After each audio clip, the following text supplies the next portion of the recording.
All right, here we go.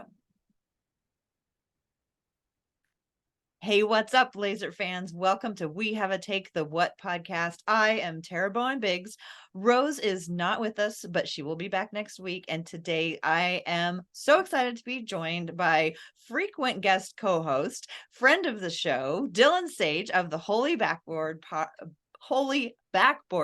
podcast. Sage, it's so great to see you. Welcome. It has been a minute, so I'm very glad to be here. I would not be you were one of the few people that I'd be willing to stop watching a Saints game for to do a podcast. So I'm very excited for this podcast. But I didn't even think about that. I am so sorry. I hope you have at least one eye on the game no, while I we're. don't. Oh my All I know gosh. is Derek Carr's injured and we don't know why, and that's scary because Jameis Winston's our quarterback. So Oh it was my. like it was a significant lead when I turned the game off. So I'm hoping that it's still a pretty big lead with Jameis Winston as the quarterback of the New Orleans Saints. So, but Well, I'm very excited to be here.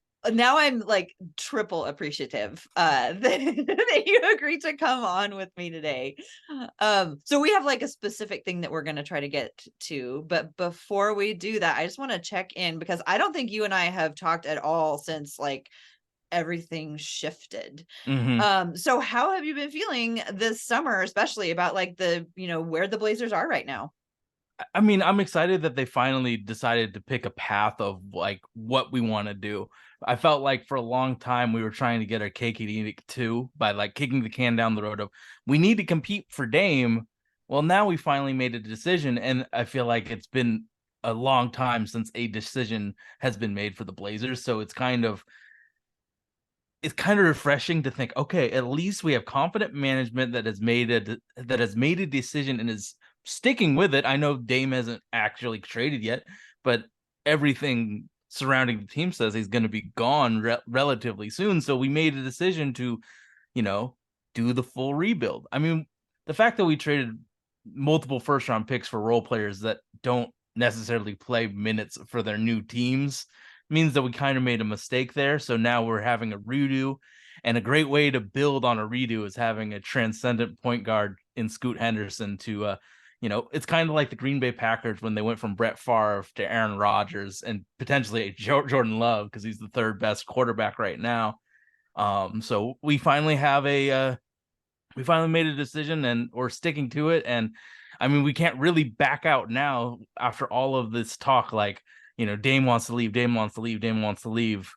We can't really go around and say, you know what, Dame, let's do one more for the road type of thing. We kind of have to stick with Scoot Henderson. Like when he was picked third, decision made. We're trying to rebuild the Scoot. Like, I'm so grateful for the Charlotte Hornets for picking Brandon Miller and leaving us the transcendent star because Brandon Miller, I think, was 7th on my list because my man can't score in the paint, and that's a humongous issue. So I'm glad that we don't have to deal with it, and Charlotte does. I feel like part of it is that, I'm really curious about how much of the decision was made for them and Mm-hmm. how much did they make the decision. And I think it's an interesting mix, especially when you look sort of like at the history of the Blazers, Mm-hmm. because like, I think, going up to number 3 was a big like, oh, Humongously okay, lucky. Yeah. okay, luck. And then suddenly like, whoa, the vision just got clearer, Mm-hmm. and then on draft night, as you saw who was going and suddenly who became available, it was like, when you're getting your eyes checked and the little thing clicks into Mm-hmm. place and it's just like crystal clear and you're like, okay, like this is the choice. And I just kept thinking about all the places where there was a decision that Cronin could have made, and he made like the obvious but Mm-hmm. still hard one. And I just kept thinking in the back of my mind the whole time, like, there was no way the Blazers were going to have this potentially transcendent talent available and pick the other guy or do something else with them, because they couldn't survive another, Greg Whoopsie Oden, daisy. Yeah. and Michael Jordan, passing on Michael Jordan. They just couldn't Mm. stomach one more of those. And so I'm glad that they made the responsible decision. But still sad about Damian. How are you feeling about where things are? It's really weird to watch all the promo come out with like no Damian in it. Well, I also say that we were incredibly lucky that it was the Hornets and not some team that desperately needed a point guard too. Like they had LaMelo Ball, they had a guy. So like we were fortunate for 2 and 3. Because like let's say it was Houston, they're obviously taking Scoot. They're taking Scoot and running. Or Detroit, like all these other teams could potentially need a point guard. And we got the team that has 1 point guard and then a small shooting guard. So they're kind of good on guards. So Yeah, yeah. the universe really lined up and was Oh like, yeah. all the lights were flashing, going, "This is the path. This Were is you the a little path." worried that we wouldn't go Scoot when Brandon was 2? I mean, as I figured that as soon as Brandon went to that Portland was picking up 3. I figured there was a whole lot of like if then Mm. charts, but the one that said Scoot is available 3 was like Scoot. Yeah, And because I remember for 2010 draft with the New Orleans Pelicans, they had a lot. They had a what if board themselves. So if Nerlens Noel, your boy Ben McLemore, or the first overall pick was there, they were going to instantly trade it to Philadelphia for Drew Holiday. So we know that plan exists for other teams, but I think when Scoot was there, it was like, oh, this is obviously the right choice. But you kind of always have to wonder, oh, are they going to make the obvious choice? Are they going to make the obvious choice? Okay, they did, thank God. So I mean, I guess that's what the benefit of having a good management around you instead of Neil O'Shea's experiments. But to go with the Dame thing, it is kind of weird to you know we're so used to Damian Lillard being in our lives. I mean, he was drafted in 2012, right? Or so it's been like a decade, and I know a lot of people have become fans of the team again because of Damian Lillard and what he provides, and him building roots in Portland, and that's such a rare thing to have a small market. And your superstar guy wants to build roots. I mean, he bought a brick and mortar property in Portland, so like he obviously means something. But so like off the court, it's sad, but pure basketball, I felt like we just failed him so many years that if we can get him to Miami and have him compete, I think we should do that. Like I want him to enjoy the last part of his year. Like I think it would be a humongous bummer for him to be on the Blazers with Scoot Henderson, Shaden Sharp, and all of these young guys, and him fighting his ass off for the 8th seed potentially. I think that would be a sad damper to have on his end of the career with the Blazers. So if we can make that clean break, get him to a place where he can compete and potentially win, I think that's what we should do. But I don't think that we should take less in a trade for Damian Lillard. I'm not one of those guys that wants, let's just take Kyle Lowry and enjoy the rest of our the salary relief. No, we need legitimate compensation for Damian Lillard in a trade, because just think of it as a GM. Like you're trading Damian Lillard, a top 75 player, and you're getting nothing. That's not good for anybody's legacy or anybody's current job standing. So let's get the right players and the right pieces for this trade. And I think I tweeted this the other day. If you're trading any player and getting a new player back, do they help Shaden Sharp and Scoot Henderson develop? Because if they don't, we shouldn't make that trade. well, see, okay, so I agree with 90% of what you Okay. just said, but what you just said right there at the end, I understand why it's not practical for Kyle Lowry to be on this team, Oh, I but would love Kyle Lowry I on would this team. take Mhm. 6 months of Kyle Lowry to show Shaden Sharp how to do it. And Scoot. Yeah, sorry, that's what I meant. Scoot, like to Mhm. show Scoot, like to give him all the little tricks, to be in his ear, to sit there and say, "This is how you back somebody down," because they are not unsimilar in their attributes when it comes to being able to, ward people off. And so I would love, a to have, I'd love to have Kyle Lowry on the Oh team, but yeah. I totally agree with like we don't want to just take like whatever. And what I would say to like Miami fans who are like, just take Tyler Hero. And like, I get Tyler. I'm not saying Tyler Hero is not a bad player, but he's not what the Blazers need right now. The when you are trading and getting Damian Lillard back, it should hurt just a little bit. Mm-hmm. At least just a little bit. Like, you guys are keeping Jimmy Butler and Bam Adebayo and adding Damian Lillard. It should hurt just like a little bit. Just a little. I do want to say that I think Kyle Lowry would be really good as a mentor piece for Scoot, but I'm not like, I wouldn't accept just like poo-poo Right. pieces plus Kyle Lowry. It's Yeah, got to yeah. be some, like you said, Some it's got to juicy hurt. picks and stuff. Yeah. Yeah. Juicy picks and young players that, have potential. Yeah. And I don't think that Jaime Jaquez is what that is. So, Blazer I guess fans we'll that find got out. excited for one game gotta look at a lot of stuff between context matters, especially in summer league. Yeah, but we also have to like grab onto whatever tiny light we can right now. Oh yeah. Yeah, I just don't want a guy that I think is an F defensively and an F offensively and is not athletic enough to play in the NBA. Okay, so not a fan of Jaime Jaquez, noted. Okay, if this was China, I think he'd be fantastic. It's the NBA where athleticism has to matter a little bit. Okay. Yeah. So you think NBA wise, as a player, great, but limited athleticism is not good when you're a wing player. Mm-hmm.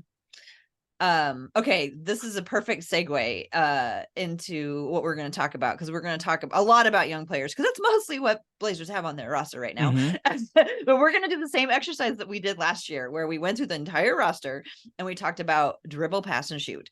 For me, it's a really useful thing to just kind of like recalibrate my brain going into the season, what to watch for. We can guess based on the past what some of these players do, and we can wonder if they're going to do it more or less now that they're in the NBA or on the Blazers. So let's go ahead and jump into that exercise. So what we're going to do is we're going to talk about whether or not somebody dribbles, passes, and shoots. And we're not like gonna, judge how good they are necessarily. I mean, I'm judging. we're gonna talk about I'm judging. that. I will be judging. But I'm not gonna say what I mean is, if somebody like just dribbles and they don't pass and shoot, that's not necessarily means they're like not a good player. They just know where their lane is, right? And then we're also gonna talk about like one bankable skill that a player has that'll get them on the court or keep them on the court. We will go through the whole roster, but some of these guys we're going to go by real quick because we're not sure they're going to stay on the roster. We're still in limbo right now. So we're using the list of players on Basketball Reference as of today. And then I also added Moses Brown because for some reason he's not on there. And we know that he signed a contract. We don't know the details of a lot of these contracts, but we just had to have a starting place to go. So, and we're going to go alphabetical. So alphabetical, our first up is Anthony Simons. So why don't you go ahead and tell me, dribble, pass, or shoot, Anthony Simons? I think that he can dribble pretty well. There has to be levels of dribbling because, like, I think the biggest argument Dustin and I have on evaluating players is dribbling. He thinks if they can functionally dribble, they can dribble. I think that they have to win a one-on-one matchup for me to say they can dribble. Because okay. Just think about Damian Lillard. I mean, good thoughts about Damian Lillard. Like, what he does is he gets an advantage and takes it dribbling. Like, if he runs the pick and roll, if he isolates, he gets an advantage and goes. That's one way of winning your one-on-one matchup. CJ McCollum, he takes that player out of the frame when you're watching. He's winning that one-on-one matchup. But when, like, let's say if a player's driving and there's somebody riding their hip, they may have functional dribble skills, but they're not winning the one-on-one matchup. And I think that there's a humongous level between winning and drawing in on. If you're driving to the hole and there's just somebody on your hip, you're not a good dribbler. So I think Anthony is a very good dribbler. He knows how to get his own shot. He's not going to set up anybody else with his creation. So absolutely he can dribble. And I think that he has some moves that generate a lot of space for him to pull up. And he's one of the best pull-up shooters in the league. So having that ability to generate space for your own shot and pulling up, humongous bankable skill, and one of the reasons that he is very tradable. I know a lot of people don't think that he is right now, but because of that skill of pulling up and shooting, that is such a rarity. Like, how many point guards in the league right now that are great don't have that skill? He has the one bankable skill. I'm really upset about how bad he is as a passer. It when I think about him, I don't think about him as a point guard at all, because he's just not a good passer. He doesn't have the vision to make the play for another person. He kind of reminds me of Zach LaVine. Chicago doesn't ever put him in a decision to make a decision for anybody else. He's trying to score himself. That's where I'm at with Anthony. I just don't believe he'll ever be a point guard. So stop trying to make him be a point guard, since we have a potential transcendent one. So I don't think he's a very good passer. Obviously he can pass, but I don't think that the vision is good enough for him to even be considered like a top 40 pass, like a top 40 percentile passer. I think he's really not really bad at that one part of his game. But his bankable skill is obviously pull-up shooting. Mm-hmm. But Okay. if he uses his athleticism, because he's amazingly athletic, I think Mm-hmm. that if he can get rebounds, get it, and run down the court using that athleticism, that I think that would be a thing that the training staff should work with him on, is like grab and going That would off be a a rebound. really interesting thing for him to add to his game.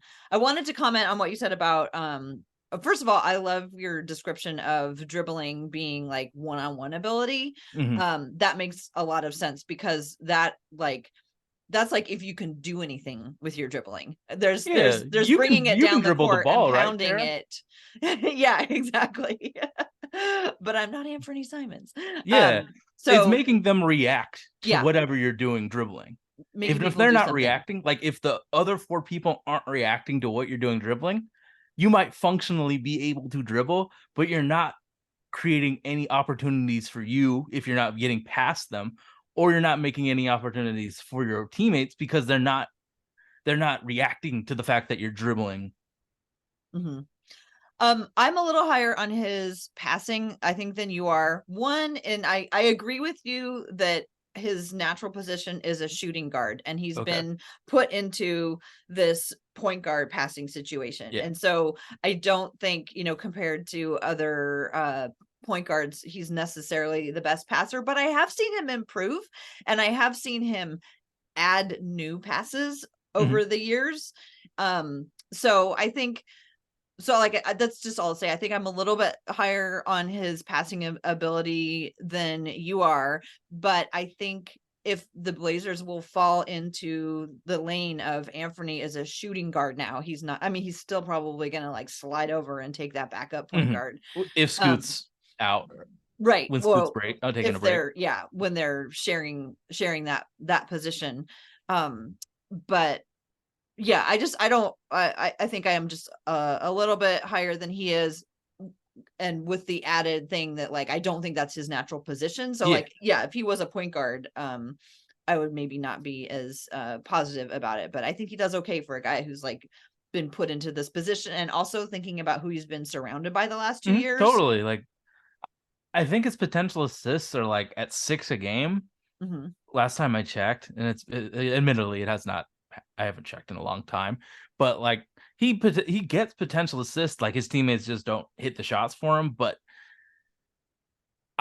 if he gets to an average passer, I would be amazed. I just don't see it in him. But Mm-hmm.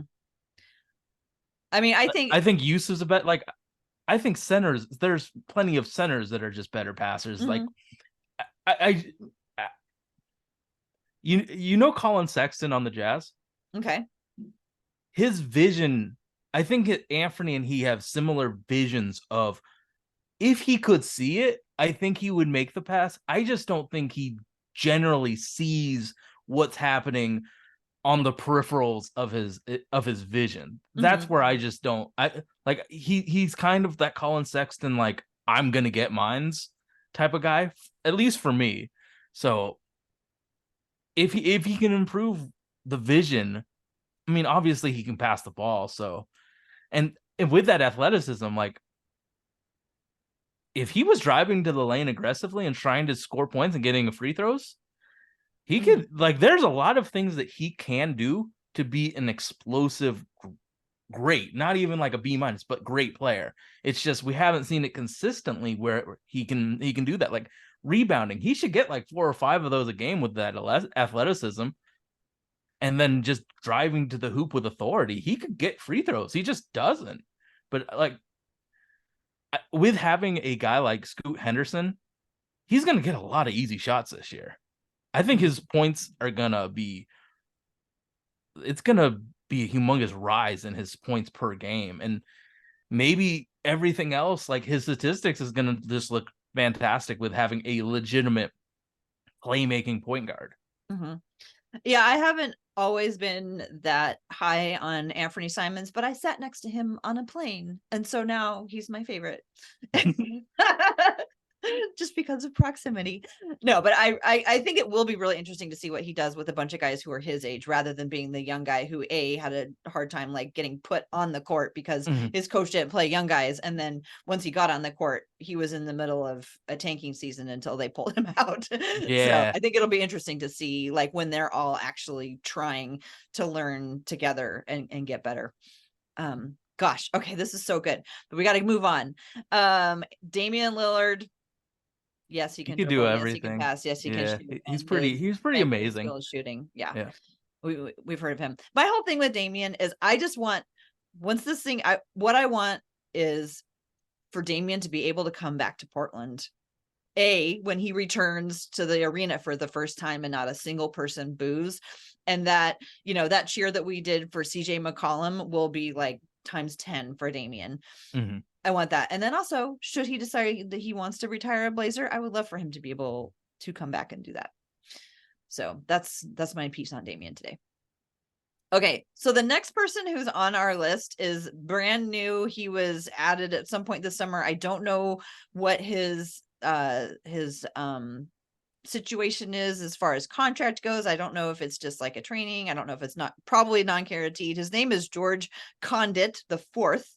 He was a center and he played for Iowa State. That is all I know about him. When you were watching all of your Future Fridays that you Mhm. did you ever come across George Condit? Do you know anything about him? No, no, because we started so late in the process, we were just like first round picks only, first round picks only. Mhm. So I really don't know much, but apparently he's a big man that plays the 4 and the 5. I really don't know anything about him, and I don't know if he's gonna see the floor, but if he does, that's awesome, and then congratulations to him. But yeah, Iowa State is, ever since Tyrese Halliburton left, it's really been something that I don't try and watch. You know. We'll have to go back and watch him against the Iowa the Mhm. Murrays. We're back. One of the interesting things about this roster, well, with one big caveat, like I remember back when like CJ and Mason Plumlee were and Damian and Alan Crabb all played together because they were all like the same age. They all played Mhm. each other in college, and we were Mhm. able to go back and like look at all those head to heads. We haven't had that for a while, and we're kind of going back to the thing where they're like all going to be crunched around about the same age, but several of them didn't go to college, so we Yeah. can't look at it that same way. But I'm sure that he played the Murray brothers at Iowa, and he's tall. So welcome, Mr. Mhm. Condit. I mean, we just have so many young players that need time. Like, you're not sacrificing Jabari Walker Mhm. to give him Right. minutes. So, Yeah. it's an amazing accomplishment being on an NBA roster. But yeah, I don't know that much about him. Okay, well, let's move on to somebody else who is also a mystery. We might not have too much to say about him, but he's a very intriguing prospect. One of Mike Schmidt's favorites, I believe. I've seen him talk about him before. That's Abu Baji, who Mhm. is on a two-way contract. Uh, didn't see the floor last year due to injury. Very intriguing because of his athleticism. There's our theme. Do you have any thoughts on him?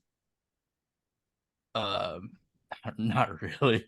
I mean, And that is when I fine. watched him, he looked like he was a man playing against teenagers. So it's really hard to, if you're not playing in a high level European game, it's hard to project you to be good. Like, Giannis looked like a maniac against Greek Division 2. Mhm. But again, if you watch another person dominate Greek Division 2, you can't think they're automatically Giannis. So it looked like he moved well, and I think that number one for bigs is the biggest thing I look for is movement abilities, especially with our scheme of the bigs being having to be very versatile as defenders and movers. So the fact that he can move well is a plus, and that's also going to be the thing I say about what's his name? Oh wait, he's not there anymore. Basically, Who? any big that moves well Oh, is gonna get that okay. that compliment from me, his movement abilities. I mean, I get in theory, Ibubaji, I would love for him to succeed. I have a feeling he's going to be really great in the G League.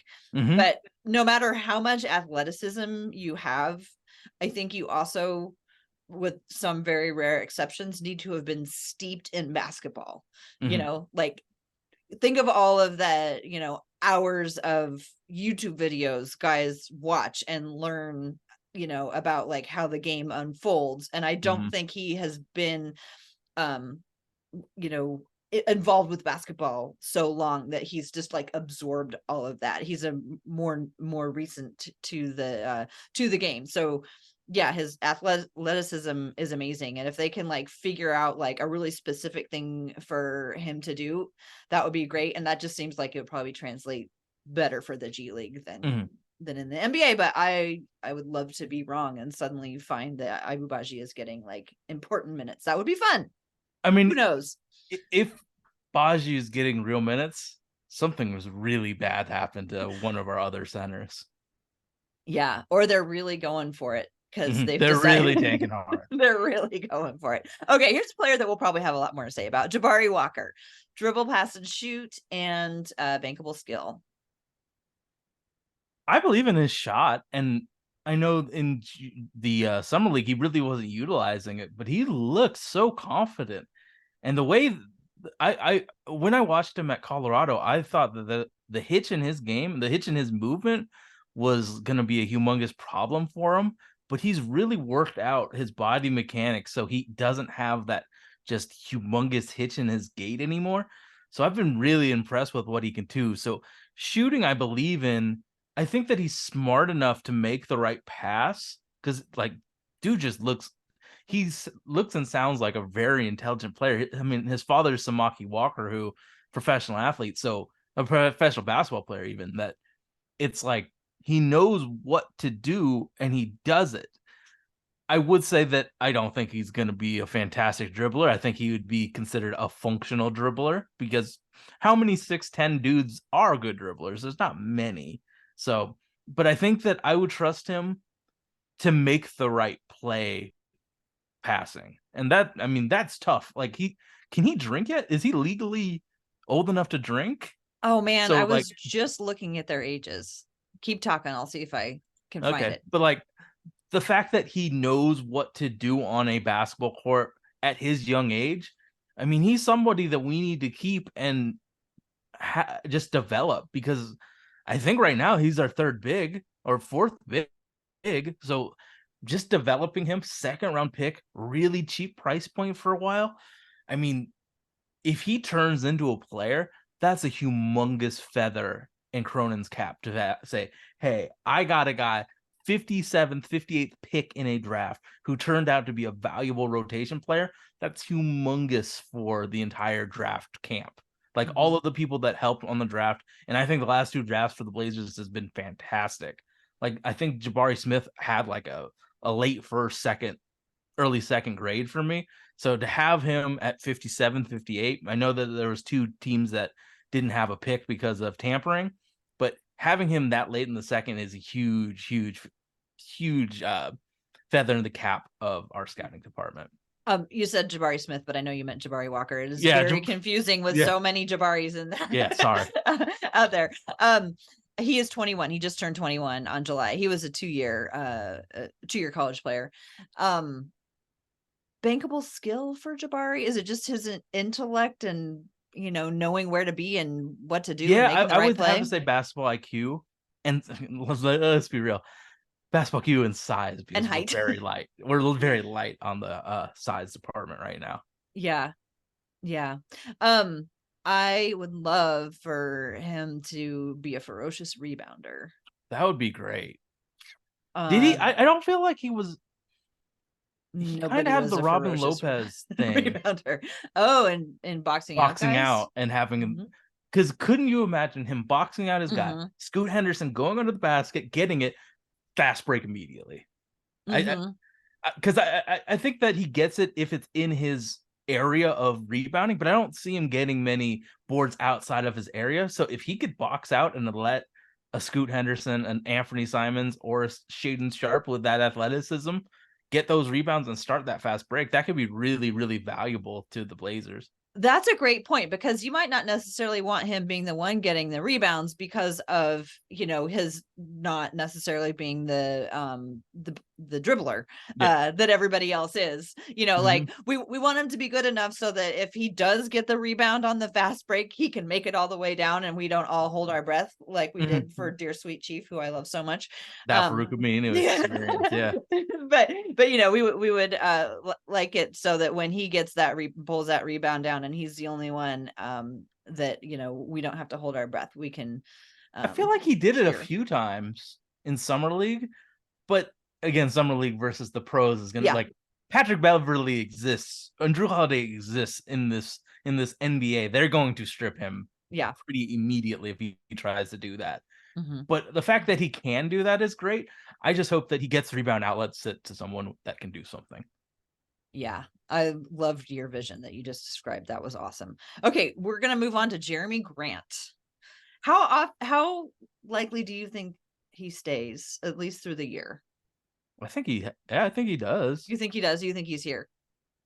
at least for a few years. You think so? Okay. Because we have to hit the floor salary wise, and he just got paid, so he can't get traded until December 15th or 30th. So Hmm. he's here for a little while. I mean, I feel like personality wise, he's so Portland too. So I think he's here, and maybe he's gonna be here for Shaden Sharp to develop. Like we have a lot of young guys, so if Hmm. he can be that veteran mentor presence plus provide 20 points per game, 4 rebounds, and if somebody's injured, he's going to take on that extra usage. Hmm. Like I think he's good. I just wish he rebounded so much. Like it's bad how bad of a rebounder he is. And Yeah, I it's know with weird. Josh Hart stealing rebounds, it wasn't that big of a deal, but when Jeremy was the only kind of wing player left, it was like you need to just get in the paint a little bit, my man, and get like at least 6. But so I obviously he's developed a dribble. Like when he first came into the league, he was a gadget guy like Matisse, and he really developed into a really good dribbler, getting his own shot up, getting his own making plays for other players. So I think that he is quite good at creating his own and doing it for others.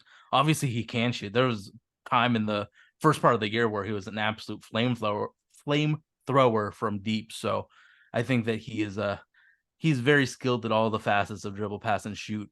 And I think that this is going to be a big year for him statistically because we have so many young dudes that probably going to feed him. I mean, I think Scoot's going to be driving to the paint and finding him in the corner quite a bit this year. Hmm. I don't see him needing to pass that much, I at don't think he least will, but in I know he can. yeah, okay. Yeah, I can't even remember really He usually sets it seeing up for it. himself. Uh-huh. So, but he's not Anthony Simon. I think he is an average passer. But Hmm. maybe this year it's going to be a expanded role for him where he's going to have to make a pass or two. Like first part of the year, who they're not going to be scared of Chris Murray. They're not going to be Yeah. scared of a lot of players, so he might have to create for himself and others. I'm really curious to see how that plays out because yeah, I mean he's been around long enough. He's played on various teams where he has had to have the role of being, Mhm. not he's not like a facilitator, but he's like a playthrough guy, Mhm. like it comes to him and then he moves it on. So I'm really curious to see how that plays out this year. Would you call shooting as bankable skill I or think just that he coolness? I think that he's a good shooter. I think I I mean, the thing that I want to improve on is creating for others, but I mean, I think his bankable skill is being a versatile defender Okay. because we didn't have that much Completely forgot versatility about defense. defensively, right? So it was good to see him like go out of his area to make plays. But yeah, I mean, shooting and defense is probably going to be his bankable skills for this year. Yeah. Thank you for bringing up defense because I had completely forgotten about defense. I've been a Blazer fan Well, for a few Blazers minutes. fans haven't really remembered defense in a long, long, long time. So, you know, I also just like offense. yeah, offense is so much more Offense fun. is very fun. Yeah. But good defense is fun, but we'll get there. All right, our next player that we're going to talk about is another two-way player, John Butler. We don't have a whole lot on him. He did play in summer league. So, from what you've seen him, have you seen enough to I have a know that he guess? has a shot. I watched him Mhm. at Florida State. I know that he Okay. can shoot. I know that he's tall, but Mhm. he is not a center at any means. No. He is a No, no, skinny, no, skinny, no. skinny guy. Mhm. But I think that he has four abilities, but he needs to put on that weight because putting him in an NBA game, like backup fours are gonna just destroy him. Like I'm not even thinking about starting people, but like winning Gabriel is gonna make his life miserable. Players like that. So I think that he needs to put the weight in, but I think that he has a bankable skill of being able to stretch the floor. I don't Mhm. really know about his dribbling because they didn't put him in that in any part of the games that I've watched. He wasn't had the ball in his hands and he didn't make decisions. He was really just stretching the floor and shooting. Mhm. So, unknown yet on dribbling and passing, but shooting, we're feeling like that's what's gonna If get him he on is the on the floor. floor, it's because he can stretch the floor. Mhm. Mhm. I really Okay. wish the Blazers got a guy in free agency that was a 4-5 that could play minutes at the 4 but end games at the 5 because that I feel like if it's Nurkic or somebody else, they're not going to finish many games in 2023. So having a guy like I want to Trey Lyles really badly, like having him play, with Nurkic and then replacing Nurkic in the last 5 minutes would have been Mhm. huge. And we don't really have a guy that stretches the floor that's an actual big. I mean, Jeremy Grant, I don't know if you can consider him a big. So having a guy that can stretch the floor would have been huge for us. Like Mhm. I was hoping that we would sign or send an offer out at PJ Washington, but he got paid. But like I feel like that we've missed a 4-5 swing, and I don't think Chris Murray can play the 5. You know, Jeremy did play some center and when Mm-hmm. he was playing, and Jabari, maybe he could develop into that. Yeah, Do you think? I think that I wouldn't bet against him right now. Mhm. Mhm. Like I think with the intelligence that he has, I think he can play that role. I just don't know. Like, do you trust him to play stretch 5 in clutch minutes though? Yeah, I don't know about defensively, Yeah. but that we've seen enough. I think that he's sound enough, but size matters at some point in the game. But I would really love to have a 5 that could stretch the floor in finishing moments.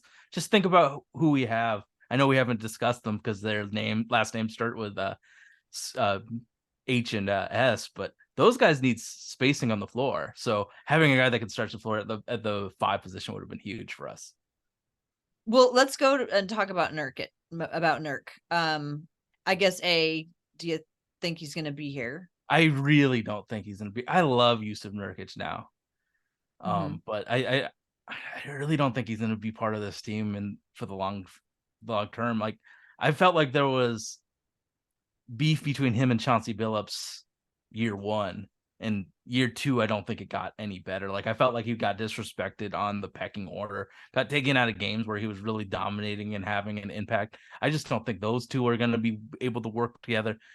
So I don't think he's part of it. I would love for him to be part of it because I truly don't know who our starting center will be if he's not on this team. But right now, I truly don't think he's going to be part of this team going Mhm. forward. I think he'll It, be traded along with Dame. it's a bummer because I think he would be he would be so He'd be good awesome in this team. with the young guys. Yeah, He would be so setting good screens for as Scoot. Mhm. That would have been I sexy. know. I know. He would be there. He would like give Scoot more room to operate Mm-hmm. than like so many other people. What do you think about the rumors about Bam not Bam, Dame Aiton? Aiton. What do you think about that? It's intriguing to me. I think he'd helps. I think that he would help Scoot. Mm-hmm. Like he's good. He is a very good moving big center. So Mm-hmm. having that, I don't know what he'd want from this team though. Like if does he want more usage? I Does he don't want to know be if the we can give. guy? I Yeah, mean, he's obviously not going to be the guy. Scoot's going to be the guy, but he could be like way up there. yeah, but I like if Chris Paul and Monty Williams couldn't get him to buy in. Do you think Chauncey Billups is going to get him to buy in? Mm, I don't know. If Chris Paul was trying to get me to buy in just because I'm obstinate, I would be like, no, thank you. So maybe But they I just mean, didn't have a good Monty's personality mix. Monty's a Yeah. pretty nice guy. Mm-hmm. So having Devin Booker, Chris Paul, Monty Williams, and a really good Phoenix staff couldn't get him to buy in. Yeah. That's tough. But like, let's say this is NBA 2K and attitudes are turned off. I think that he would be really, really good. I just don't know what he wants in his next role. Like, does he want to have the ball in his hands? Does he want to like be a major component of the team? I don't know. But Mm-hmm. I mean, he's better than the guy that I've wanted to be our center for this for the offseason and Daniel Gafford. So I think that he would definitely be I mean, if he's there, he's going to be an improvement over Yusuf, who's had some difficulties staying healthy. But I don't know this person's what they want in it, so I don't Mm-hmm. know. But I if think he it'd be gets very here, intriguing. I'm going to convince myself. Yeah, I know. I'm worried that like 2/3 of my wardrobe, maybe 3/4 of my wardrobe is Damian Lillard and Yusuf Nurkic attire. So Mm-hmm. I don't I don't know what I'm gonna do when this trade happens. But to go back to our exercise, Yusuf, dribble minimally, pass, yes, Yes, shoot, not so much. I mean he was a threat. He was an absolute. I think that's the thing, though. What do what do the defenses think of your shooting ability? Like, if they don't believe that you can shoot, that's going to be humongously detrimental to the team. Mm-hmm. Like, remember Kent Bazemore on the I team? mean, They let him shoot all the time because they didn't respect it at mm-hmm. all, and would just it was 4 on 5 every time offensively because the team would just let Kent Bazemore shoot. I think that he deserves the closeout. I see teams actually going to his body, so that like that passively, he doesn't even have a shoot. But if the center is out at the 3 point line, that's meaningful to Scoot because Okay, that's so so you big did dudes see out there. teams start Yeah, to guard and if he makes a three, Yusuf. you kind of have to change your. Mm-hmm. Remember when Hassan Whiteside let Kevin Love score 30 points in the first quarter? I'd prefer to not remember that. Thank you very much. Well, like if Hassan really believed in the shooting, or the Terry Stott scheme wasn't so bad sometimes, they would have made an adjustment. So if they can make an adjustment to Yusuf Nurkic, that's good enough for me from shooting. But I think Mm-hmm. that he actually has a bank. Like if I don't like close my eyes in horror when he shoots anymore. Mm-hmm. It's very exciting when he does, and it started to Wasn't there happen a game more. where he hit like 5 straight threes? I I don't think it know was if he against the got Hornets. did he get that many? I know he got several in a row, and it was very thrilling because we had to hang on to whatever we could hang on to. Mm-hmm. Yeah, I would be bummed if Yusuf gets traded again. I would understand it. But Would I Aiton be good enough for you to not feel bummed? no, I would be excited about. Okay. I would for sure Okay. be What excited about about Aiton. Wendell Carter? Would you be excited about him? I I don't know enough about him. Okay. Tell me what you think about him. Oh, I would be Mhm. psyched. He's a really good defender and shooter, so he Yeah, kind of would be perfect for our scheme. yeah, And but that one's not honestly, likely because he's in Orlando, yeah, right? he is. Yeah. I mean, I've been talking about Gafford for a long time, like high level defender, and he can dunk it. So like, there are a lot of good centers out there. If we can just get one of them, I would feel a lot better. But I would be bummed personally if Yusuf leaves Mm-hmm. because I think he'd help us. I think that his screening and intelligence would help. Mm-hmm. Yeah. No, But I think I he'd just bring a think that lot. I think it's just untenable for him to be part of the team with, you know, Chauncey Billups and, losing Dame and all of that other stuff. Like I don't think fans would. I think we're part of the minority that would welcome him with open arms too. I think a lot of people after the, all of these eras of Nurk don't really want Yeah. him. Yeah. And he does get injured. And like it's just it's a thing that happens. You can't blame him for that But at isn't he all. one of the best? He's the best center in the last like 15 years, Mm. right? Um, I can't think back that far. Like Who do we well, he's better he's than obviously JJ better than Hickson. Yeah, Hickson and Lopez. He's probably a top Yeah. five center in our big long history of being a basketball team. I don't is he better than Lopez? I Like at the Yeah, time? yeah. At the time? He's more he is definitely more skilled. Mhm. Lopez did his job really well. Yeah, Lopez was really good at his job. Yeah, but I Yusuf think if brings a little you more put than just what Yusuf in his that job job, he's is. overqualified for the position. Mhm. Mhm. Well, I guess we'll find out sooner or later Yeah. about whether or not he's going to be here. Let's move on Sorry to to everybody that thinks this was going to be a short podcast. oh no, we no longer even try Yeah, to think. We figure if people want to listen, they'll take a break when they need to take a break. absolutely. Um We appreciate you listening to the we pod. so do. Keon Johnson's next. Probably Okay. not going to take too long on him. I don't know. Oh, I think that his playmaking upside is real. I think that he could be a combo guard. I watched him in Tennessee a lot because I found that team to be really, really fascinating. Okay. And then when he came here, I saw the same stuff. Like he can get to the paint and make a decision. That is something Anthony Simons cannot do. So I believe in the playmaking abilities and I believe in the dribbling ability. The fact that he can get into the paint at will whenever he wants to, hugely important. And I think that he can make the right pass when he gets into the lane. The issue with Keon, he misses as badly as Russell Westbrook. Mm-hmm. The touch and the 3-point shot, I don't believe in at all. Like Mm-hmm. he doesn't miss north south. He misses east west and north south. Like I the guy that I think about this is Ryan Anderson. When he missed, it was long or short. It was never east and west. Mm-hmm. With Keon finishing, if it's a layup, that can go wide. If he's shooting, it can go wide. So the part of him that I don't believe in is that shooting ability. I think it's rather awful. But I believed in him getting into the paint and making a decision. Mm-hmm. Bankable skill is getting to the Athleticism. rim. It's just not finishing. If he's dunking, I believe in it. If he's laying it up, it's an Alfred Aminu level of shrugging. Mm-hmm. But I think he has skills. Like I think that he would be a positive asset if they traded him. Okay. I do believe in the fact that he can get to the rim. Mm-hmm. Yeah, we'll see. It was just such inconsistent and limited exposure to what he could do. So, if he gets a little bit more play this year, we might find out more about him. I would put him as our backup point guard. That's legitimately how much I believe in him. So instead of having Anthony slide over, you would have. Wouldn't that be amazing if the Blazers actually had like a backup point guard who played the backup point guard? It's been so long. I don't think Keon's a perfect backup point guard, but the fact is that I believe in his ability to see the floor and make defenses adjust to him. Mm-hmm. Interesting. Like he broke the record for the longest jump. Like his vertical is the highest the combine's ever seen. You gotta respect the ability that he can fly. Yeah. You gotta respect that ability. So if he's going to the rim, I'm helping that. I gotta help on that. So if the defender helps, open 3-point shooter. So I believe in him. Okay, well, you've convinced me. We'll see. Let's move on to the next one. Kevin Knox is coming back. What do you think about that? Dustin was so hyped when he texted me when he re-signed.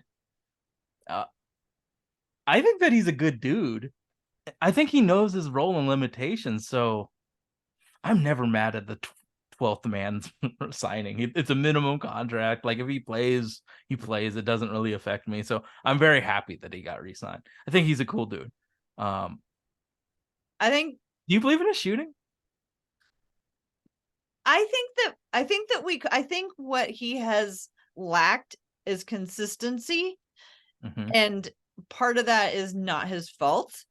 And given the circumstances that this team is looking at, if he could be a part of a regular rotation, I think we could potentially see an improvement in the consistency. If he can just be a part of a regular rotation. So do you think, would you play him instead of Matisse? No. I mean, he's coming off the bench. Is I he the mean, 10th man? Is he the 8th man or 10th man? I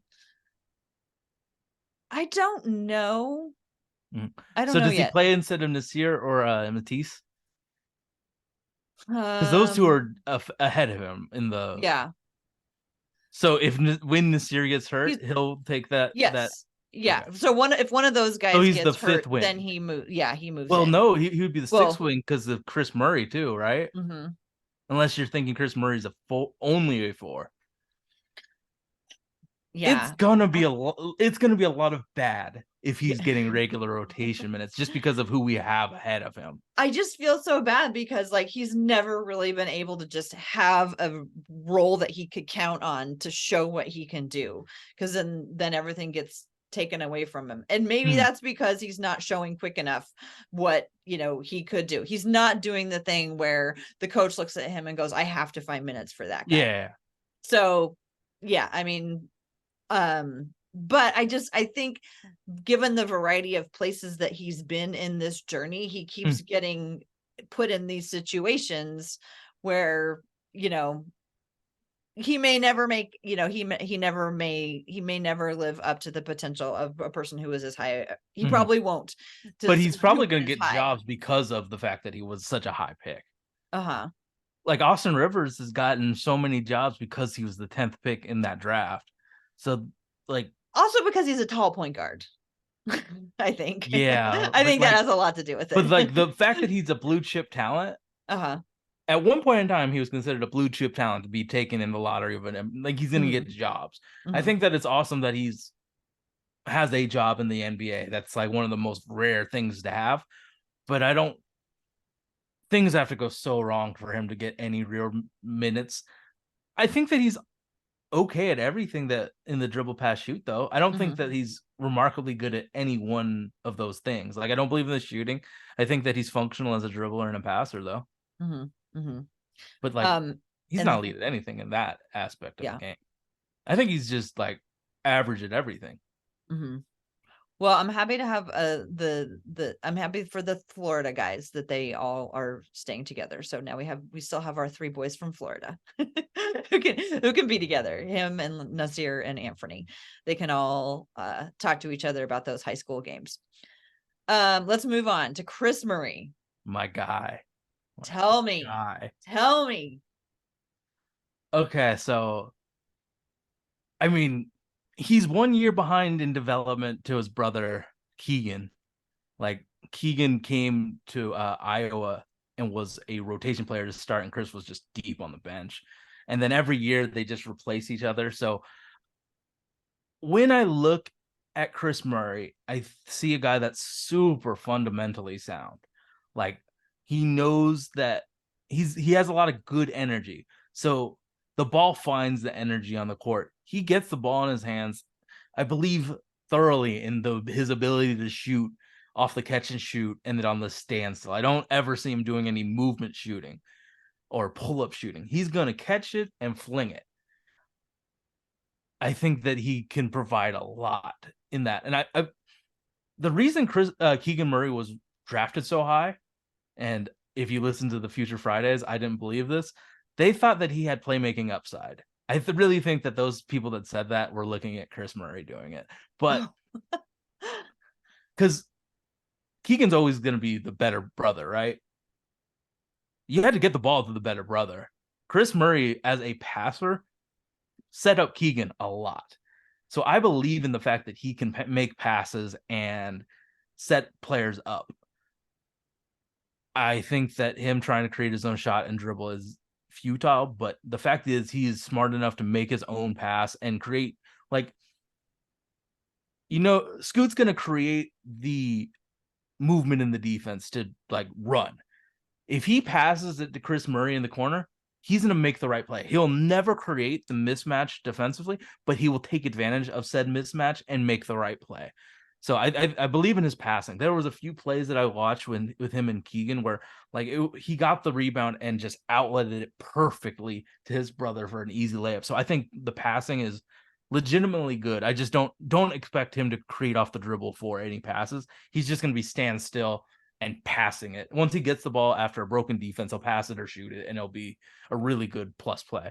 Like, I think at worst, he's the eighth man on a good team, and I think that he could finish games for us because he's so smart and so technically fantastic and fundamentally sound. Like, he's not going to make any mistakes, but he's probably not going to create any like amazing plays. He's just going to hit threes and play defense.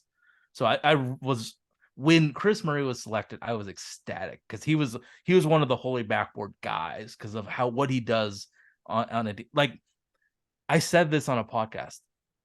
He could be the 15th pick in that draft. He has no star potential, but he has rotation player potential. Like, wouldn't you love Jay Crowder on this team? Wouldn't you love a guy like that? I think that is what Chris Murray is. It's just a shooter that plays really good defense and could potentially rebound and make good passes. So I love Chris Murray. He doesn't have the upside of some of these wings and players like Bryce Sensabaugh, but Bryce Sensabaugh can't play defense or pass. So I'll take the high floor and potentially low ceiling than a guy with a humongous high ceiling and no floor. So it was really safe. And the fact is, we got a guy with high potential in that second round. So the fact is, we got the safe guy, and then we got the project that could be really good and really beneficial to this team if he gets the time and develops. So I love Chris Murray. As you're talking, I'm realizing that this team like is starting to look like a balance of at least in the young guys, a balance of guys who expect to, be rotation utility players for a long time. Classic Jabari Walker, I'm going to be a role player, and I know that. And then we have guys like Shaden and Scoot, who we're going to talk about, who have that just really super high ceiling. You can't have balanced nothing out. you can't have nothing but Scoot Hendersons. That it doesn't exist, and it's not possible to have. We're lucky to have one, so we need guys that fit around Scoot, and I think Chris Murray fits around Scoot. I know I shouldn't be talking so like passionately about the one game Scoot Henderson played in Summer League, but did you see all those wraparound passes he did to Chris Murray? Like that's real. That's so real. So he's gonna eat off of the coverages that are blown because they have to react to Scoot Henderson. So I think Chris Murray is gonna be. I think he'll finish some games for us. Maybe not this year, but next. I think he'll finish games for us. Like, you put Jeremy Grant at the 5, you put him at the 4, and you finish games. Unless we have like something like DeAndre Ayton where we have to play him, I see him finishing games for us in the future.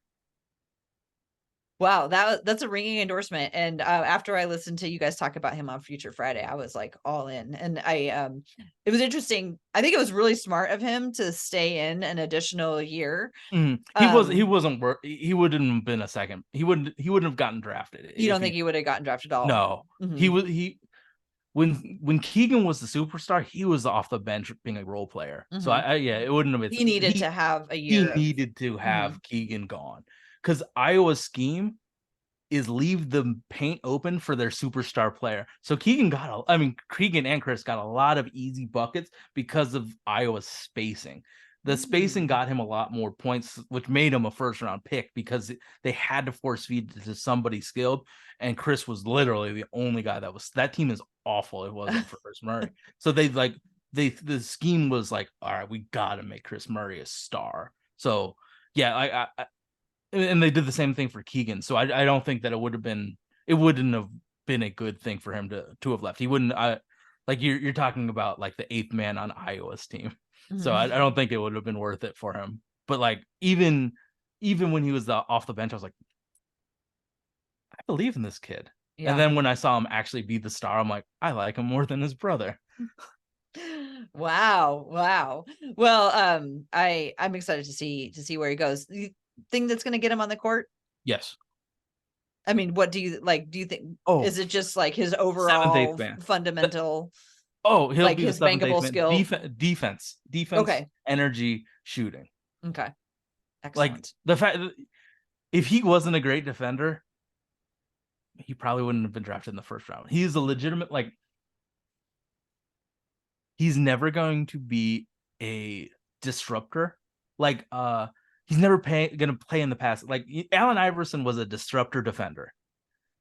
He is just 1000% fundamentally sound, contest over the shooter type of guy. And there were games where like Jet Howard just got incredibly hot and shot it and scored over him, but it was always with a hand in the face. Like the contest was there. So he's never going to be like the disruptor defender that like Hassan Whiteside was. I was trying to think of a disruptor on our team. But like he'll never do that, but he's going to be really, really consistently good. Like I don't think of Jay Crowder as a disruptor defensively. I think of him as an irritant that just is fundamentally sound. So don't expect him to get like 3 steals a game, but expect him to contest shots. And that's the most important thing is making, like, if he's guarding Anthony Edwards, make the shot difficult. You're not stopping him, but you can make it frustrating. So yeah, I think that he's a good defender. He'll never be like an all NBA defender, but I think that would be a really good defender in the scheme. He's scheme versatile too. So whatever we do defensively, he's going to be able to be a really nice part of it, but he's not going to be like, Jarris Walker, I think could be an all-world defender in the NBA. He's not that, but he's a really consistently great defender. Reliable. He's a Corolla of the NBA. He's the Camry of the NBA.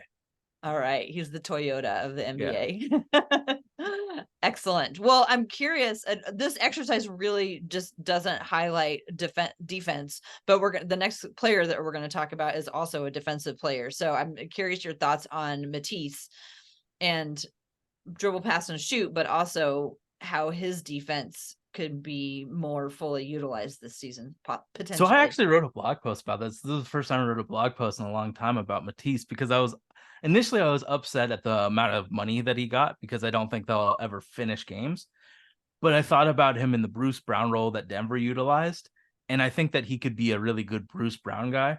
So you put him at the 5 in rotate, like offensively, you put him at the 5. So it'd be like Scoot, Anthony, Keegan, or Chris, Jeremy, and he plays the 5, so he's the Yusuf Nurkic, setting screens and rolling to the basket. Like, I think the gold for him offensively, if we were to utilize him to his best extent, which may or may not be the best move, because I feel like you should utilize Scoot to his best extent, but you put him in the 5, you let him get as close as possible to the basket and try and just make sure that people respect the fact that he can score very close to the rim, because putting him in the corner, I'm not defending him. He doesn't deserve a closeout from me. So I'm going to help on Scoot. If like Scoot's driving to the hoop, it's a benefit to us to have Matisse shoot. So you got to be creative. And I don't know if Chauncey's going to be totally creative in getting Matisse so he's not an absolute negative. So obviously he cannot shoot. Yeah, sorry. Those small sample size doesn't really work with me. But I think he can pass, and I think he can dribble functionally. It's just about getting him close to the basket so he can finish.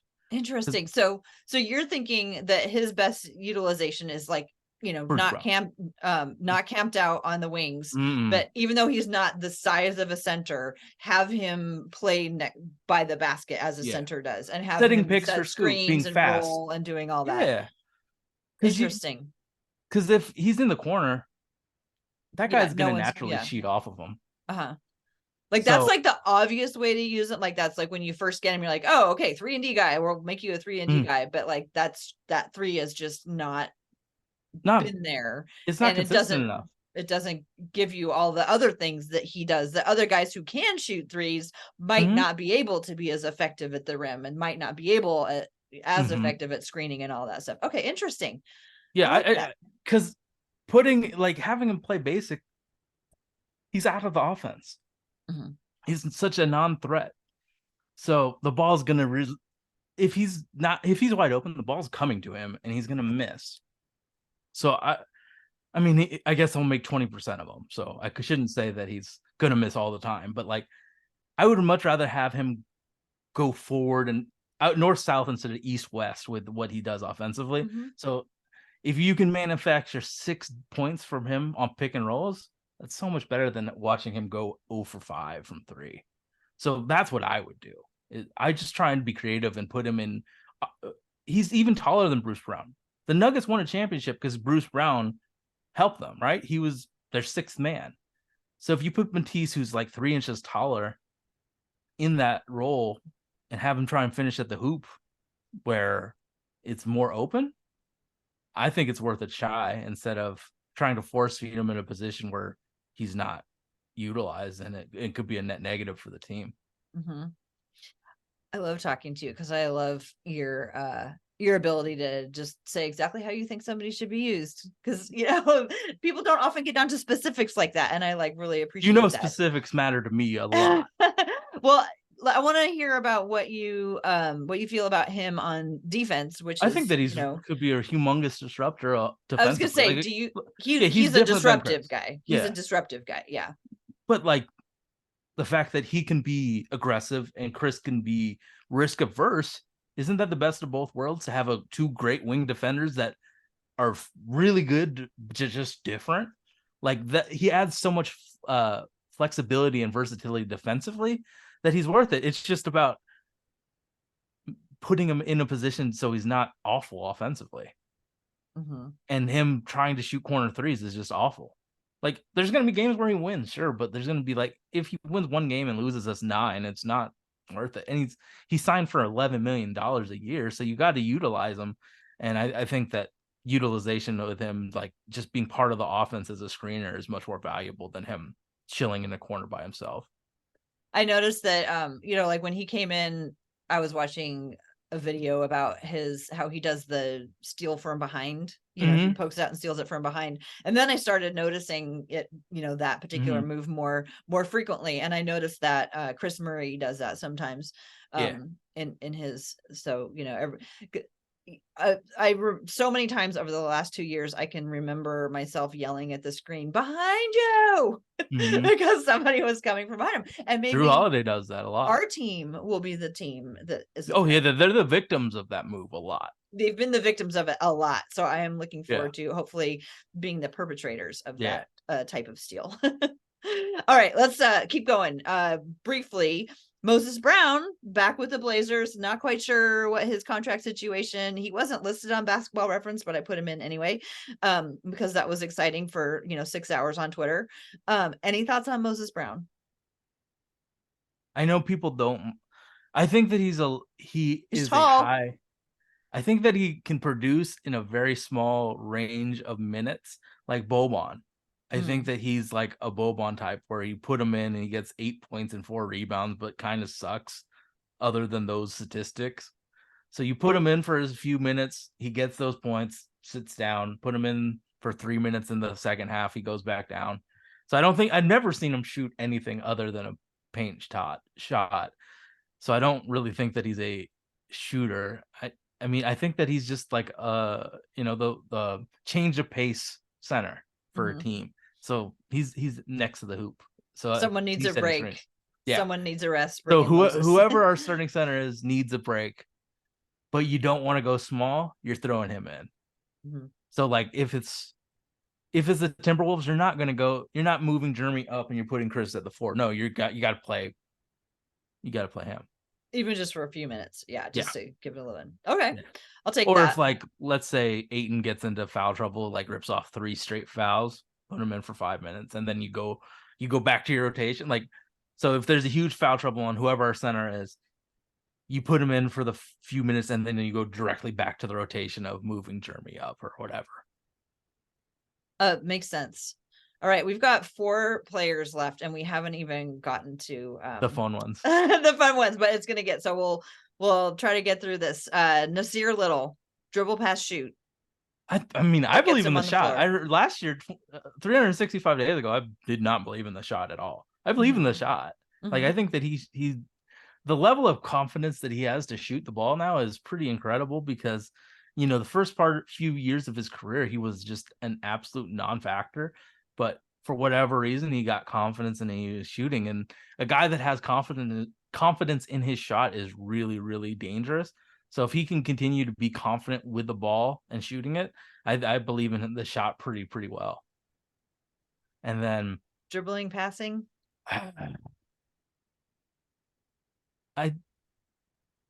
he's okay.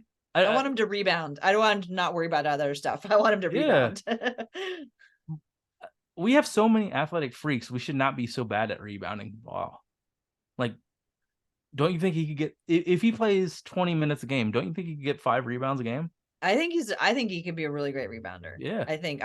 That's always been my hope for him, is that he turns into a really solid rebounder. Just like the Bruce intensity Bowen or something. Yeah, the intensity that he watches like for the ball, and like he's just riveted in those situations. So if he can stay healthy and give us some shooting and get some rebounds, Can I talk about how much I hate watching him defensively? Can you? Yeah, because holy as long crap. as it's short. He's disrespectful at the level of awful help defense that he does. Okay. If you watch him off ball, he's chilling by the hoop. Like, there's 0% chance that he's going to contest the 3-point shooter. And it doesn't matter who the 3-point shooter is. He does not, like, his defense off ball is probably top worst in the NBA. Like, legitimately awful. Like, okay. It's not paying attention to the highest degree of not paying attention. But that feels like it can be fixed. Yeah, but he hasn't yet. Yeah, it's bottom. It's like he doesn't care. So ouch. Oh no, his off-ball defense is as bad as I think Anthony Simon's passing is. Like, that level of bad. So it's not a pleasure to watch him play defense. Well, off-ball defense is really hard, and you need dedication, but like, it's past the limit of acceptability in my eyes. I have no idea what Chauncey Billups wants, but for me, it's yucky. So what's going to get him on the floor? He has to actually play defense this year, but his shooting ability is like. So his shooting ability will get him on the floor, and turning around his defense will keep him on the floor. I would not play him if his off-ball defense was. If I was on the coaching staff, I probably wouldn't play him because of how bad his defense is. Like, that it's that at that level, and I know he as a shooter is good, and him as an athlete is great. His defense is awful. Well, he plays better defense than me, so yeah, no, he kicks my ass at defense, but like, when he plays, and if he does it, I'll tweet about it and watch him. It's real bad. It's and bad. When he has a guy like Chris Murray behind him, who can do both. It's legitimately disgusting how bad he is. So let's go to a new topic. Okay, let's move on. Not a fan of Nasir's I love him. defense. I love watching. Like, I say Nasty Nas like every time he does something good, but it makes me like worry about him because the defense is literally that bad. Okay, what next? Have you noticed about Rayan Rupert? Okay, that's Dustin's guy, number 1. But so I think that he's a G League guy for a few years. Like, he has a lot to work on. But if he plays on the actual active roster, 94 feet defense, he's a really good defender. So I know that people have said that he's Nick Batum. I don't believe that for a second, because Nick was a good playmaker and decision maker, right? So he's like full defense. Like, he's one of those guys that can guard them pressed. As soon as the point guard gets the ball, he can press them for the entire court. Like, the defense is where he is going to get on the floor if and when he gets on the floor for the actual Trailblazers, not the remix. So I think defense is his calling card. I don't think he's the greatest shooter yet, so I don't believe in that. What keeps him on the floor is his defense. He's not a good passer yet. He's not a good dribbler yet. What he's going to be is a defensive guy. So he's absolutely a project, but he has the ability to be special defensively. But he just has to work on everything else that isn't defensive basketball. So it remains to be seen then whether or not he's going to be a 3-and-D guy, or no, I think he's just a D guy right now. Yeah, Matisse doing something. Yeah, he could be a Matisse in your perfect world. Yeah, I think that he's a more active Matisse defensively. Like, you put him on ball, and I think Matisse shines in the Blazers zone. I think that's where he's the star. But you put Ryan in a position to attack the ball handler, and I think that he could be good, but it's everything else. Like, you're not going to defend. I'm letting Ryan shoot as many times as he wants offensively. He's just going to be a net negative offensively, but be a plus defender. So Okay. I think he has to be in the remix to develop any like semblance of a respectable offense at this level. Obviously, he would make me look absolutely ridiculous if I tried to defend him, but instead of Dillon Sage, it's Drew Holiday and those defenders. He's gonna have trouble. Um, But I believe in him. Like, he's worth the risk of the second round pick. Like, I thought he he was a first round guy. I think I put him at like 26. So oh, he's a first round guy, but you have to be real with the prospect, and I think that the only thing he can provide right this second is defense. mhm. Your co-host Dustin loves him. He's in love with him. Yeah, that it's his. Same reasons. Yeah. Well, Mhm. I think he thinks of him as Nico. Again, that the difference between functional dribbling and actual dribbling, well, winning dribbling Mhm. versus functional, I think is the thing that we aren't agreeing on. Okay. So, But both agree with the high upside. yeah, I believe in the high upside, but there has to be a risk Yeah. with like, does he actually reach that potential? Right. That's why this stuff is hard, is Yeah. making the decision to Yeah. take a flyer on a guy like that. Okay. Exactly.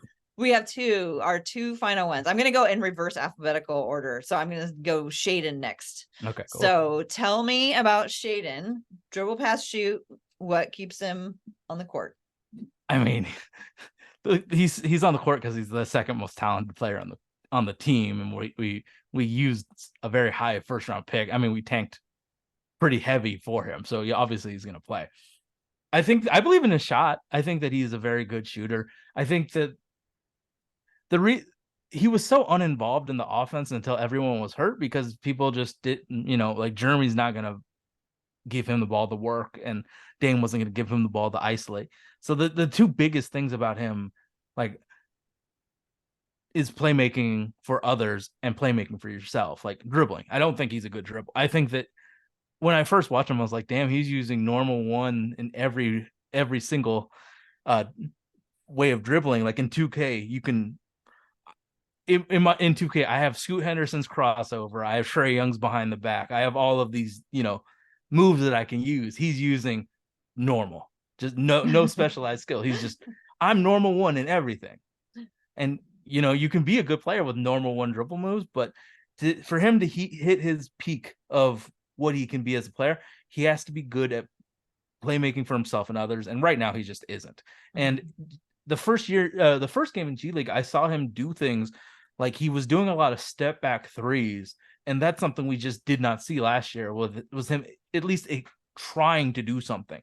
Because he was just using all of those normal dribble moves. Now he was trying step backs and trying to generate space using his athleticism and dribble moves. But I don't believe that he's advanced anywhere. Like, Scoot Henderson can do whatever he wants on the court.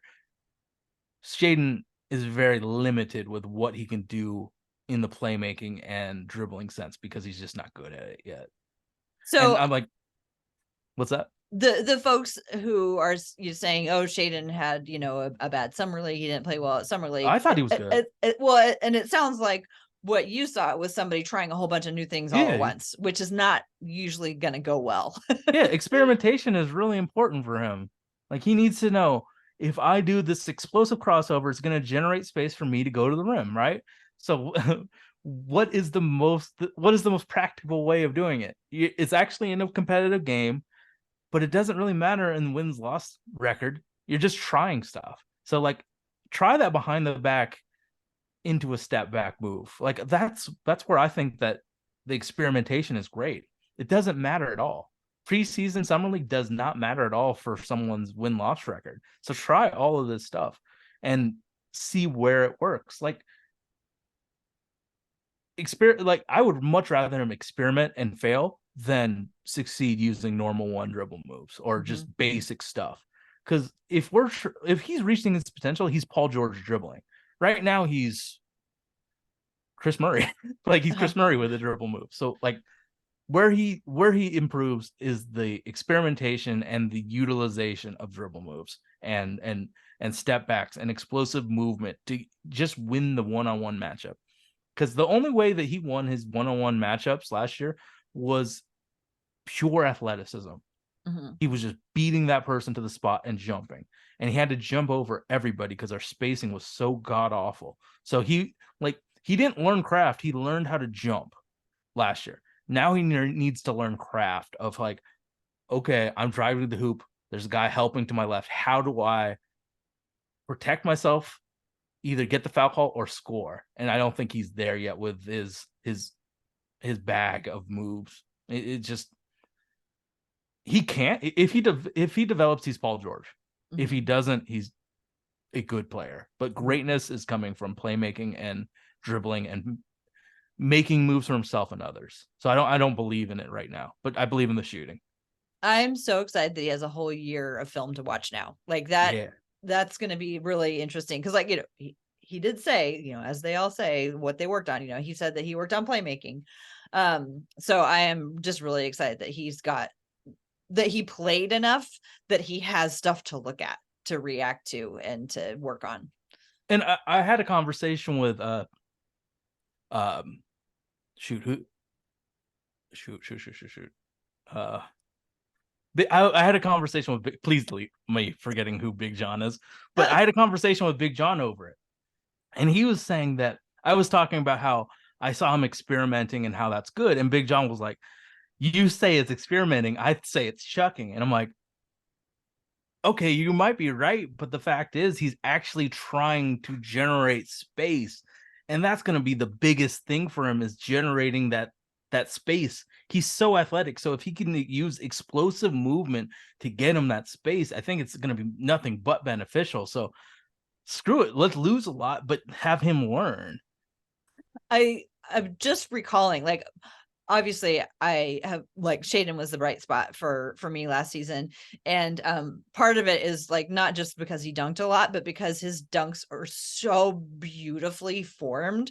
Like, he looks like he's being graded like a gymnast, like Or legs diving in a pool. parallel, arms Yeah. straight, like it's just like the form that he does it. And I know that that's not nearly as important as whether or not the ball goes in, but that's one of the things that I really enjoyed about it. But thinking back on all of the like screenshots that I have and pictures that I have of Shaden dunking, it's always over someone.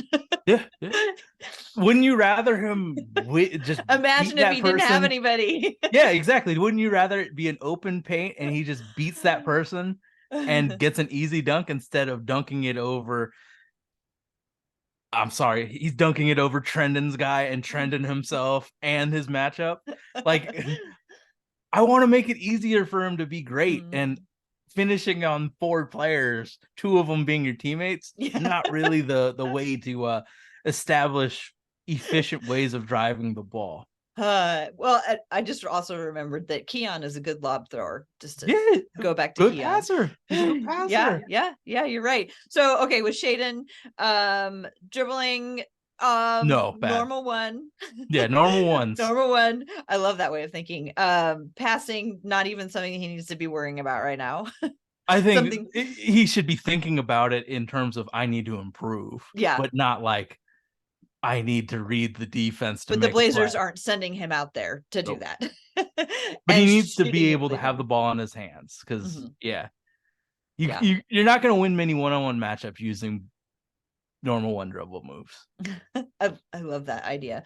Okay, let's talk about Scoot. I feel like I'm the biggest stan for Scoot in Blazers Twitter because I talked about him last year too. I'm not gonna. I don't know if you are the biggest, but one of the exciting thing is you're not gonna have a lot of people arguing against you. Yeah. I mean, yeah. I actually. I did these streams where I did 2K where I drafted, future draft classes, and then so I got Cade, I got Chet, and then I drafted Scoot. So I've known Scoot for like 4 years now. Like, that is my guy. All right, well, tell us Okay, what he's gonna do for us. All right, for them. Sorry, not mine. I'm not them. Well, us as the in Blazers. Yeah. Yes. I think the number one thing you need to look at is his vision as a penetrator. Like, I think he's Chris Paul with the vision. When he drives, it's not just the basket is right in front of him. He sees what's happening in the corner. He sees what's happening in the other corner behind him as well. So his vision, I know athletically he's an A plus, and but the vision that he has and the way that he can pass the ball in multiple different ways instead of just like two-hand touch, he can get you it with a wind up throw from his right going to his left. Like he has an immense bag to get his teammates involved when he penetrates to the hoop. And that's special because Damian, if you look at it, is really behind the back and then side. So he has just this incredibly developed bag in which to get passes off to his players. So that was what really got me excited about him as a point guard, because he just got everybody involved in numerous ways, but in the most important way for a point guard to do in getting paint touches. Luka Doncic and Shai Gilgeous-Alexander, because of how good they are, is because they get that 2 feet into the paint and make a decision. Scoot Henderson's going to do just that. He's going to get in the paint, make a decision. If it's dunk it himself, laid it up. He can also get players involved. Like if Nurkic sets the screen and rolls, he's going to be able to get him the ball in the right place to score for others. So the vision for me is Chris Paul like. It's Jason Kidd like. It's that level of vision. And then you match that with the athleticism of, a Derrick Rose, a Russell Westbrook. So he's got both. He's got that athleticism. He got the mind to do so. And then you look at what he can do as a dribbler. Like he's got both of what I talked about, where he can just win the one-on-one matchup, get there, get the advantage and score or pass it off. He can also do what CJ McCollum does, break that guy down and just get him out of the play entirely and score. So the vision, the dribble moves, it's such an advanced handle for a guy that's 19 years old. It's really incredible to watch what he can do operating with the ball in his hands. So like that's number one to be excited about. And then he can dribble in and generate his own shot. I know that people can look at his stats and say he's not a good 3-point shooter, and I agree. But the way that he can dribble into an open mid-range jumper shows the ability that he can shoot. It's just, he played in Marietta, Georgia. There's not many high school players that can stop Scoot Henderson when he's dribbling downhill. Like, you got to send an army to build a wall around him with the basket. So he didn't really develop that part of his game because you know what? You can't stop him. So he's just going to attack and attack and attack and attack. But what I watched when I was watching him in the G League is he would do all these dribble moves, get the space and pull up. And it was a really consistent mid-range jumper. So the fact that he can shoot middies gives me all the faith in the world that he can be a 3-point shooter. I don't think he's ever going to be Steph Curry. Like that's crazy. But I think that he could be an average 3-point shooter. And the fact is that someone's going to have to follow him and contest. And when they contest, he can blow by and just score off the drive. He just has to show the ability to warrant a contest from the opposing team. And once that happens, all the worry about 3-point shooting goes out the window because he's so explosive with his movements and so smart with the skill that he has that the lack of shooting threes doesn't really matter. But I would love for him to be better as a 3-point shooter. I just understand that he doesn't need it in his game right now. But I think in the league, he probably will need to be a decent shooter. And I mean, he shows the mechanics that he can. Like, I loved AJ Griffin. His mechanics were awful, but he was shooting 40% from three. Scoot's mechanics are fine. It's just he doesn't have the reps as a 3-point shooter. He was like a 33% shooter last year in the G League in NBA range. But I believe in everything, in the mechanics, in the what he's doing to generate space to be a league average shooter. If he's Mike Conley with shooting, I mean, I think that's pretty damn successful. It strikes me how potentially different his play is going to look from what we're so used to Oh yeah. with Damian Lillard. It's going to be so different. Mhm. And different from, Anthony, I guess, is the other point guard There's that no player we've been watching. that play. You got to think of like John Wall when he was healthy. You got to think of Russell Westbrook Mhm. when he was really doing it. Derrick Rose when he was doing it. I don't think the Blazers have ever had that type of athlete playing at the one for them. So he's the pass first point guard, Yeah, which is like we don't. I mean, Andre not Miller was the last judging one. Yeah, what. Andre Miller was the last pass first point guard we had, right? Yeah. Yeah. And I guess back in those days, I don't know, the guys who earned a reputation as a pass first point guard continued to try to like develop the three the way that that was sort of like before the three Yeah, before the revolution. analytical way of Right. thinking So, about basketball. I mean, the interesting to think about the way that Damian did it is that, he was a shoot first, which obviously he's a great shooter, so he should be, Mm. but and the way that he changed his game every year was just to take 4 feet back. And Well, I would he also say would that he probably drives to the hoop like I think it was like 12 times a game. Like he drove to the hoop quite Damian. a bit. Yeah. Mhm. He drove to Mhm. the hoop and then that generally I mean like he got all these like, you know, he like used arm angles to score layups and stuff. So Mhm. like he even used but I think that he used the fact that he can shoot threes really well to get to his drive game. I think Mhm. Scoot's going to be the exact opposite. He's going to use his drive game to get to his pull-up game later. Interesting. Yeah. Because yeah, Dame drove it like 12 to 15 times Mhm. a game. Like he drove it like top 7 in the league. So he was driving a lot. He just people were afraid of his shooting, so they wanted him to stop shooting. So they went too close to him, and then he just went around And them. then he had they had to like turn around and catch up. That Yeah, took him exactly. longer to catch up. But Mhm. like Scoot's gonna be attack, attack, attack. It's gonna be different. Scoot's trying to like just break your will mentally by going into the hoop. And Mhm. then once the team was like, all right, we can't let this guy get into the hoop. We're going to stop him. That's where his teammates are going to be involved and get open shots. And then he can create it for himself. So it's just like a different way of getting to the same thing that they're doing. It's just the opposite way.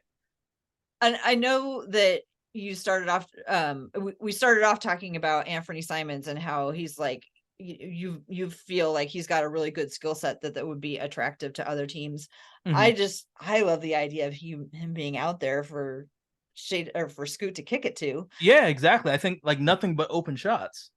Because if Scoot's shown that the ability to score on your point guard that's defending him, you got to do something to stop it because it's going to be a painful death if it's nothing but dribble drives to the hoop. So, they're going to send help. And then that means that Scoot, because of his vision, will see it, kick it to the open shooter. And if Anthony's guy that's helping, it's like wide open shots for an excellent 3-point shooter.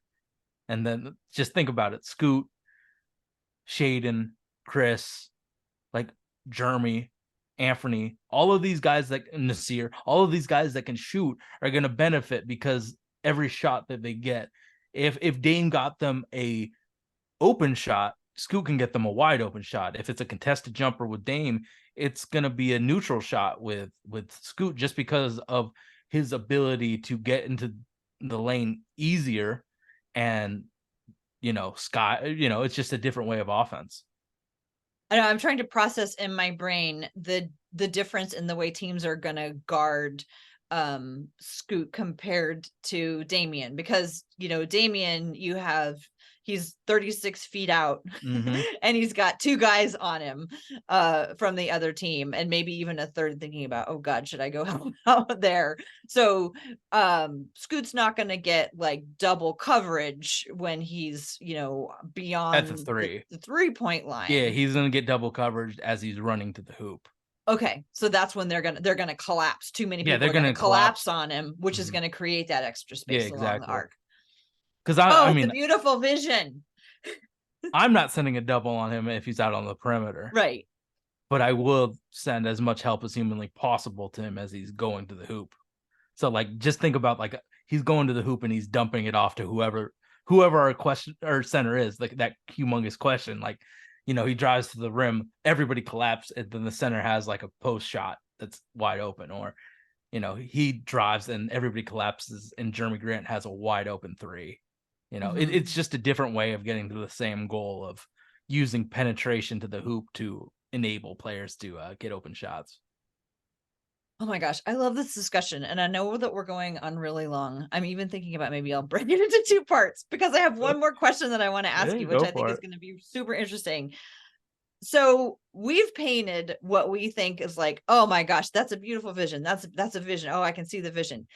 How long do you think it's going to take to get to that vision? Oh, I think we're going to suck this year. We're Yeah, going to be very entertaining and suck. Like, are we gonna even have flashes of this vision, Oh, or there's are going to they be gonna be so flashes young of compared? brilliance. Okay. There's going to be flashes of brilliance, and then there's going to be a lot of bad basketball. Yeah. There's going to be a lot of guys figuring it out. Yeah. Well, don't you want Shaden to experiment? Don't you want like all of these players to experiment with what their limit is as athletes and basketball players? So that's where I'm kind of at. Is like I expect us to suck this year, and I wouldn't be mad if we sucked in 2 years. But in 3 years, when Scoot's like 22, I think that we're gonna actually like compete. But I think that this first year is gonna be kind of, there's gonna, like, I would imagine the first game we're gonna dominate the Magic, and then we'll lose like 10 straight. Yeah. But we've got to get those flashes of brilliance. So Yeah, I think if we don't get those, then something's wrong. Well, wasn't there flashes of brilliance when Sebastian Telfair passed it to Hassan Kim and stuff like that? I actually think I just said a baseball player, not a basketball player, but still, like there's going to be flashes of brilliance every game. There's probably going to be like 5 plays where it's like, holy crap, this team's special. But it's just 5 plays, and you can't win a game off of 5 plays. But once it's added on, it just needs to be consistency. And I think this first year is all about consistency. And that's why I just don't think that we should expect that many wins. And, people should listen to our future Fridays on the G League Ignite and college basketball, because I truly just don't think we're going to be we're going to be exciting and lose. That's kind of where I'm at. I am just looking forward to everybody is playing to win now.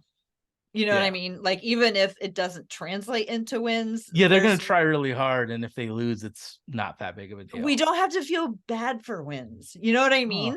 Like, it's like this summer for me, the thing that I hated the most about this summer was that they got the number 3 pick. And instead of that being like joyful, it was like, oh no. Oh God! Like the way that Scoot got introduced to the team, and it's so sad. It's such a bummer. It's such a bummer. I get why people are upset though. Like, no, it all makes sense. Yeah, it all makes sense. It's just it was unfortunate for Scoot to have that entrance to the team where it's like, oh shit, we lost Dame. I mean, that didn't happen to Dame because he was there for a whole year before LaMarcus left. So it was, and he didn't play LaMarcus's position. So it was like, it was such a bummer the way that all held out when both of those things, number 3 pick Scoot Henderson, we should be so excited about those things. It was kind of a bummer. Yeah. So we got to make up for it once it starts. I get all of those sides on it. It was just, like, we're in a really, really different position where we talk about the team once a week, for an hour to, I think, 2 hours if it's you and I together, where we document the team in our own ways. So we kind of were more accelerated on, okay, this is where we're going. And other people, because they actually have other things to do in their lives and think about the Portland Trailblazers, like, we're kind of more surprised. But I remember Dustin was texting me when we were playing the Knicks and the Blazers went on a run. I'm like, you got to chill, bud. We're atrocious offensively and defensively. They're going to eventually start scoring. And then Deuce McBride and Julius Randle did. So, yeah, I get the feeling of, I don't have to worry about wins and losses. I don't have to feel bad about if we win or if we lose. It's just, this is the process that we're doing.